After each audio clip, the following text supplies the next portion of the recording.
मित्रों को भी विनम्र श्रद्धांजलि अर्पित करता हूं। पिछली बार जब मैं आया था 4 वर्ष पहले, तब मुझे यहां पर हम दोनों ने एक साथ कार्यक्रम आयोजित किया था। आज वे भले ही हमारे बीच में नहीं हैं, लेकिन उनकी स्मृति को जीवंत बनाए रखते हुए मैंने आज यहां पर इसी परिसर में हमने यहां के कारीगरों के लिए एक कॉमन सर्विस सेंटर, जहां कारीगरों को उत्तम तकनीक के बारे में, डिजाइन के बारे में, मशीनें कैसे उसमें उनका सहायक हो सकती है, इसके बारे में उसका उद्घाटन करने का अवसर प्राप्त हुआ। और अब उन्हीं की विरासत को संभाल रहे यहां के लोकप्रिय विधायक कुंवर सुशांत सिंह ने यहां के माननीय जनप्रतिनिधियों के नेतृत्व में उनके साथ मिलकर के पाकिस्तान से विस्थापित उन हजारों परिवारों को, जिनकी संपत्ति पर, जिनकी पुश्तैनी संपत्ति पर पाकिस्तान के मजहबी कट्टरता ने 1946, 47, 48 में जबरन कब्जा करके इन निर्दोष हिंदू और सिखों का कत्लेआम किया था। 1946, 47, 48 बीता, वर्ष दर वर्ष बीतते गए, दशक और दशक बीतते गए, युग में युग बीतते गए। आज चौथी पीढ़ी में यह अवसर आ पाया है जब हम इन सभी विस्थापित परिवारों को यहां पर उनकी जमीन का मालिकाना अधिकार देने की ओर आगे बढ़ चुके हैं। और मुझे प्रसन्नता है, हमारे लिए भावुकतापूर्ण क्षण भी है और आनंद का क्षण भी, कि हम सब यहां पर आज इन विस्थापित परिवारों की, जिनकी संख्या अभी 1645 है, यानी कुल मिलाकर के 8,000 से 10,000 लोगों को आज एक कागज एक साथ उनके परिवार के सदस्यों को प्राप्त हो रहा है। और बहनों और भाइयों, जो शेष बचे हैं उसको दूसरे फेज में वह भी हम करेंगे, उसकी कार्रवाई भी हमारी युद्ध स्तर पर आगे बढ़ रही है। शुरुआत होनी थी, इसलिए मैं आज आपके बीच में आया हूं। मैं पूछना चाहता हूं, मैं इस समय एक चलन देख रहा हूं, तमाम मौलवी और मौलाना इस समय एक बयान दे रहे हैं, कह रहे हैं गाय को राष्ट्रीय पशु घोषित करो। अबे हमने कहा कि गौ हमारी माता है, जन्म जन्मांतर का नाता है।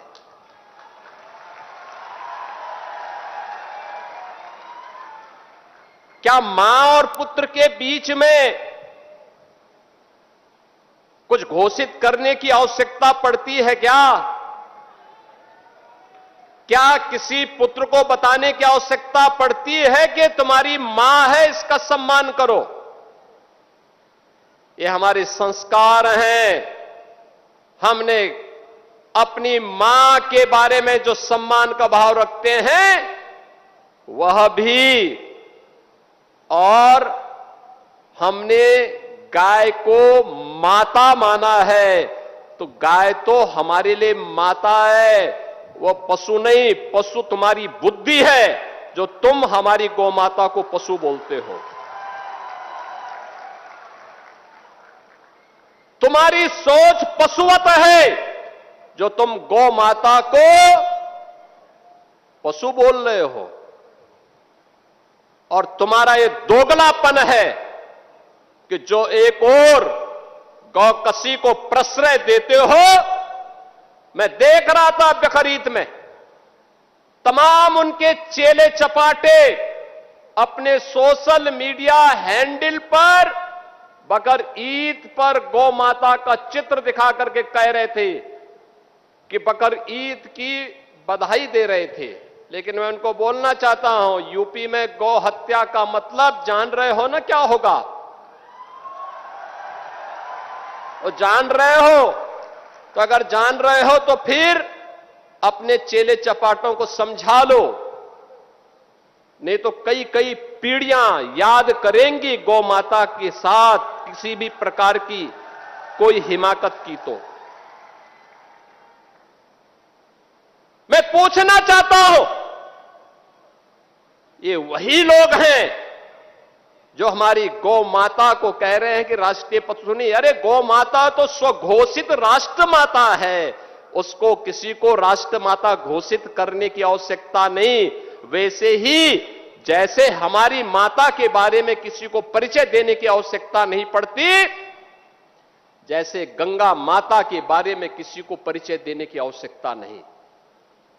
हम सब गंगा माता की आरती करते हैं, गंगा पूजा करते हैं, अपने साथ गंगा पुत्र जोड़ करके अपने को सम्मानित महसूस करते हैं। हमारे तीर्थ मां गंगा के तट पर हैं, हमारे सारे संस्कार मां गंगा के तट पर संपन्न होते हैं। क्या कोई हमें बताएगा कि गंगा हमारी माता है? ये स्वतः स्फूर्त घोषित है, किसी आक्रांता को बताने की आवश्यकता नहीं। ये हमारे संस्कार हैं। हमने गौ को माता माना है, हमने गंगा को माता माना है, इसमें नहीं। मैं केवल एक बात पूछना चाहता हूं, पाकिस्तान से उस मजहबी निर्ममता के शिकार इन पाकिस्तानी विस्थापितों के बारे में या देश भर में फैले हुए उन विस्थापितों के बारे में इन मौलाना और मौलवियों की कभी आवाज नहीं निकली, कभी नहीं निकली। कितना अच्छा होता ये बोलते कि इनकी संपत्ति को वहां पर उन कट्टरपंथियों ने कब्जा किया है, या वक्फ के नाम पर जिन्होंने यहां के हिंदुओं की जमीन को कब्जा किया है, इन विस्थापितों को हम दे रहे हैं, फ्री में देने की घोषणा करते तो हम मानते कि हां ये कुछ इनकी कुछ संवेदना है। लेकिन नहीं। और दोगला चरित्र जो होता है ना, यही होता है, मुंह में कुछ और पीछे कुछ। अब ये देश ये सोचने वाला नहीं है, इसके बारे में किसी प्रकार का कोई वो नहीं करने वाला है। एक भी मौलवी ने, एक भी मौलाना ने, जब बांग्लादेश में हिंदुओं का कत्लेआम हो रहा था आज से 6 महीने पहले, 1 वर्ष से लगातार चल रहा था, और जो आंकड़े यहां पर अभी कुंवर सुशांत सिंह ने आपके सामने प्रस्तुत किए, कहां 22% हिंदू आज घट के 7% बांग्लादेश में रह गया। कहां पाकिस्तान में 14% हिंदू मात्र 2% रह गया। ये मौलाना और मौलवी कभी पाकिस्तान या बांग्लादेश की सरकारों की निंदा नहीं करते, कभी नहीं करते। अरे थोड़ा जुमे की नमाज में एक बार यही घोषणा कर देते कि पाकिस्तान घटिया स्तर पर काम कर रहा है, भारत का दुश्मन है, भारत के दुश्मन को उसके ठिकाने पे जाकर के भारत के बहादुर जवान ठीक कार्य कर रहे हैं। कुछ नहीं। और इसीलिए मैं कह रहा हूं, इसीलिए सरकार ने घोषित भी किया है। आपने देखा होगा बकर ईद के अवसर पर किस किस प्रकार की हरकतें हो रही थी। वो तो गनीमत है कि सरकार ने पहले से ही कदम उठाए हुए हैं, तब शांतिपूर्ण तरीके से पर्व और त्योहार हो पा रहे हैं। नहीं तो पश्चिमी उत्तर प्रदेश में तो गनीमत थी जी, सबके बारे में बड़ा मुश्किल होता था। रामनवमी, शिवरात्रि, जन्माष्टमी, दुर्गा पूजा, कावड़ यात्रा, ये सब सपने हो गए थे। बेटी स्कूल नहीं जा पा रही थी, व्यापारी सुरक्षित नहीं रह पा रहा था।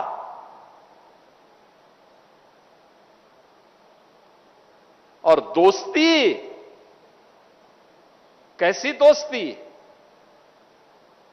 आपने भी गाजियाबाद में देखा होगा,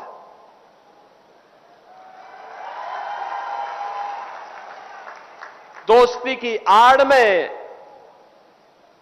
छुरेबाजी, ये स्वीकार्य नहीं और कतई स्वीकार्य नहीं होगा। अगर कोई अपनी नालायक औलाद को समझा नहीं पा रहा है तो समझो कि गलती कर रहा है,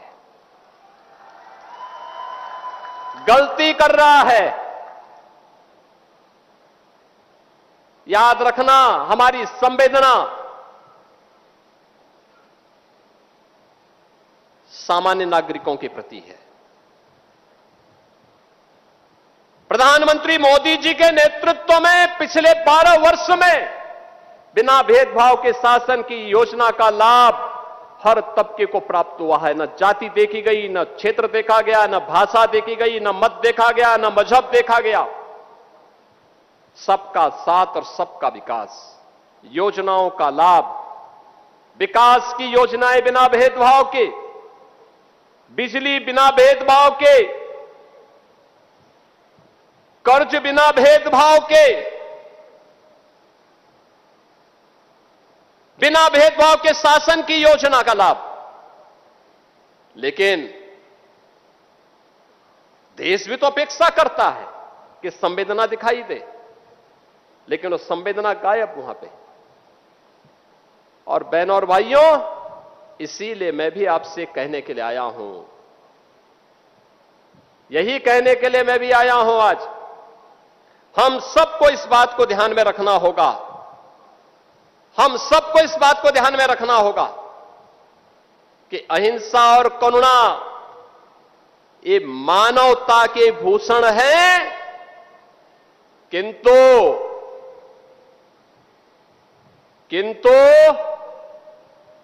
शस्त्र उठाना होगा अगर सामने खरदूषण है। भगवान कृष्ण ने भी यही कहा था,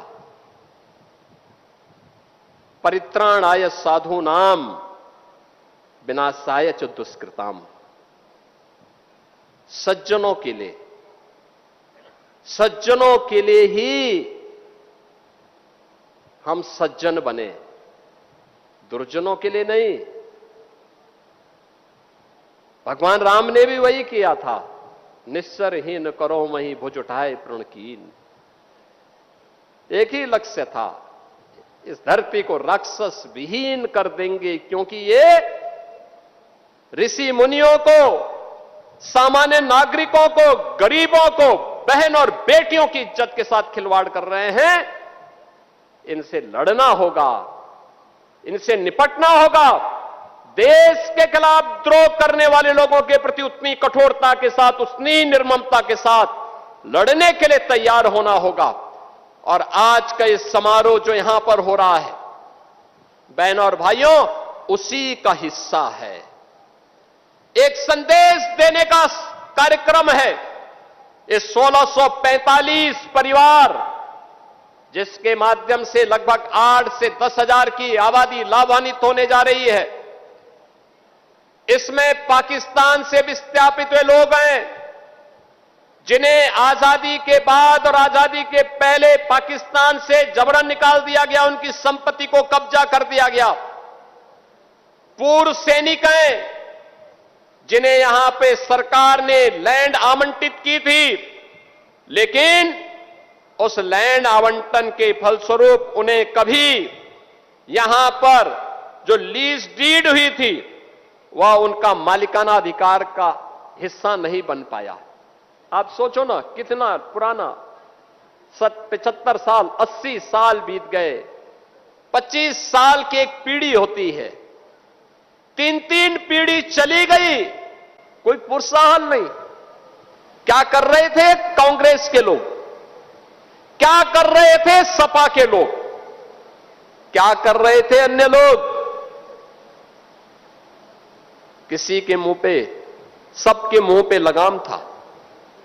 दूसरा, इनके दोहरे चरित्र को देखना हो तो सोचो, यह कार्यक्रम इसलिए संभव हो पाया है क्योंकि देश के यशस्वी प्रधानमंत्री श्री नरेंद्र मोदी जी ने और यशस्वी गृह मंत्री श्री अमित शाह जी ने देश के अंदर सिटीजनशिप अमेंडमेंट एक्ट पास करके सुनिश्चित किया कि पाकिस्तान, बांग्लादेश, अफगानिस्तान, इन सभी देशों में जो भी हिंदू, सिख, बौद्ध, जैनी, इन सबको विस्थापित करके भारत में भेज दिया और भाग करके वे भारत में आए हैं, शरण लेने के लिए भारत में आए हैं। 5 वर्ष से अधिक का समय हो गया है, तो उन्हें हम भारत की नागरिकता देंगे। याद करिए, एक्ट मोदी जी ने पास करवाया। उन हिंदुओं के लिए दुनिया के अंदर हिंदू, सिख, बौद्ध, जैनियों पर अत्याचार होंगे, कहां जाएंगे ये लोग? कहां जाएंगे? भारत में आएंगे। लेकिन भारत में कांग्रेस ने विरोध किया कि नहीं, इनको नागरिकता नहीं मिलनी चाहिए। ये बांग्लादेशी घुसपैठियों को नागरिकता देने वाले पापी हैं। ये भारत के खिलाफ द्रोह करने वाले अपराधियों को सम्मानित करते हैं। भारत का विभाजन करने वाली मुस्लिम लीग के साथ मिलकर के केरल में सरकार बनाते हैं, लेकिन हिंदुओं, सिखों, जैनियों और बौद्धों को मिलने वाले अधिकार में इनको ऐतराज था। ये कांग्रेस ने देश का विभाजन करवाया। इनके पाप के कारण देश का विभाजन हुआ, और देश का विभाजन होने के बाद जो पीड़ित हिंदू, बौद्ध, सिख, जैन यहां आए, उनको कहते हैं इनको नागरिकता नहीं मिलनी चाहिए। आंदोलन किए, बड़े बड़े धरने प्रदर्शन किए, बड़े बड़े प्रदर्शन किए इन लोगों ने। समाजवादी पार्टी, उसने भी प्रदर्शन किए, कहां नहीं होने देंगे। और मोदी जी ने भी ठाना था और हमने भी ठाना था कि हम होंगे, इसको जरूर करवाएंगे, जरूर करवाएंगे। और बहनों और भाइयों, आज मुझे अति प्रसन्नता है कि प्रधानमंत्री जी के इस विजन को आज हम यहां पे धरातल पर उतारने के लिए आपके बिजनौर की धरती पर आए हैं, बड़ापुर की धरती पर यहां पर आए हैं।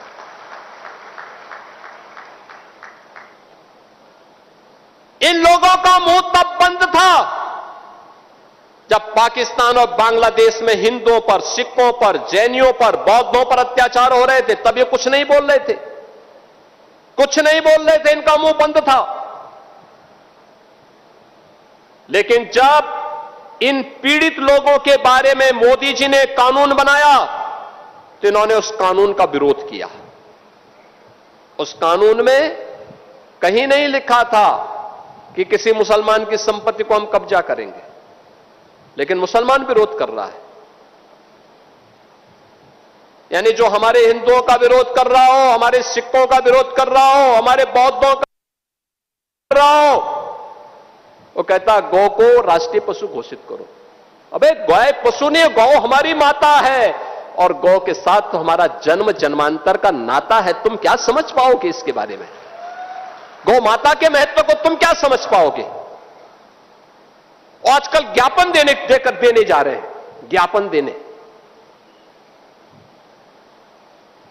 हमने कहा ज्ञापन मत दो भाई, अपने उन सौदों को समझाओ जो सोशल मीडिया प्लेटफॉर्म पर बकरीद के दिन गौ माता का चित्र लगा रहे थे, उनको समझाओ, और नहीं तो वह दुर्गति होगी कि कई पीढ़ियां याद करेंगे। बहनों और भाइयों, बिजनौर हमारा एक बहुत समृद्धशाली कारीगरों के लिए, किसानों के लिए, ऊर्जावान नौजवानों के लिए और अपने नवाचार के लिए यहां पर अलग अलग तबके से जुड़े हुए, यहां का उद्यमी है, यहां का व्यापारी है, यहां के समाज सेवी हैं, इन सब के लिए जाना जा रहा है। मुझे बिजनौर में एक दिन रुकने का अवसर मिला था, रात्रि को मैं रुका था बिजनौर में। तब मैंने बुलाया था अलग अलग क्षेत्र से जुड़े हुए लोगों को, और मुझे बिजनौर की ताकत का एहसास हुआ था। और मैं आज आप सबसे कहने के लिए आया हूं कि विकास के पैमाने पे बिजनौर पिछड़ने नहीं पाएगा। कभी पिछड़ने नहीं पाएगा। आप परिश्रम करते हैं तब प्रदेश और देश का पेट भरता है। और इसीलिए जब हमारे सामने प्रस्ताव आया था बाढ़ से बचाव के लिए, यहां के माननीय सांसद जी ने, यहां के माननीय विधायकों ने मेरे सामने प्रस्ताव रखा, हमने कहा सबको स्वीकृत करो। और मुझे प्रसन्नता है कि बाढ़ बचाव के बहुत सारे कार्य हो गए, बाकी कार्य होंगे, पूरे होंगे। एकदम बाढ़ से बचाव के लिए उपयुक्त व्यवस्था करेंगे। बिजनौर के बारे में लोग सोचते भी नहीं थे यहां मेडिकल कॉलेज खुलेगा। आज तो बिजनौर में अपना मेडिकल कॉलेज हो गया और महात्मा विदुर के नाम पर हो गया। देखो प्रयास आपका हम इसलिए कर पा रहे हैं क्योंकि आपने एक वोट कमल के नाम पर दिया। उसकी कीमत समझो, मेडिकल कॉलेज बन गया, हाईवे बन रहे हैं, रेलवे की नई नई सुविधाएं विकसित हो रही हैं और अभी गंगा एक्सप्रेस वे को भी हम इधर से ले जाने की तैयारी कर रहे हैं।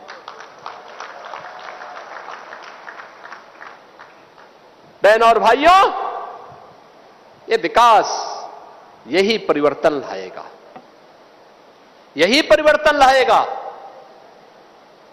हर एक तबके के लोगों को नई सुविधाएं दी जा रही है।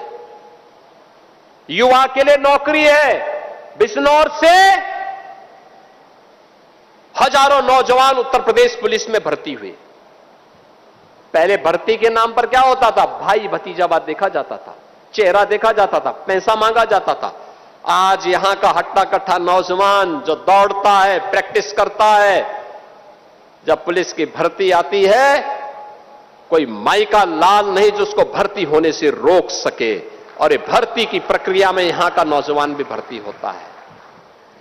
और चाहे पुलिस आरक्षी का हो या सब इंस्पेक्टर का हो या डिप्टी एसपी का, कुछ लोग परीक्षा पास करके, कुछ लोग अंतर्राष्ट्रीय स्तर पर अच्छे स्पोर्ट्स में मेडल लेकर के देश के गौरव को बढ़ाने का काम करते हैं। उत्तर प्रदेश सरकार उनको सीधे डिप्टी एसपी और अन्य पदों पर नियुक्ति देती है। बिजनौर के नौजवान भारी पैमाने पर इससे लाभान्वित हो रहे हैं। अब नौकरी में कोई कट नहीं, नौकरी में कोई सिफारिश नहीं, नौकरी बिजनौर के नौजवान का भी अधिकार नौकरी पर है, कोई उसको रोक नहीं सकता है, कोई रोक नहीं सकता। विकास पर बिजनौर का भी अधिकार है। गरीब को आवास उपलब्ध करवाए जा रहे हैं।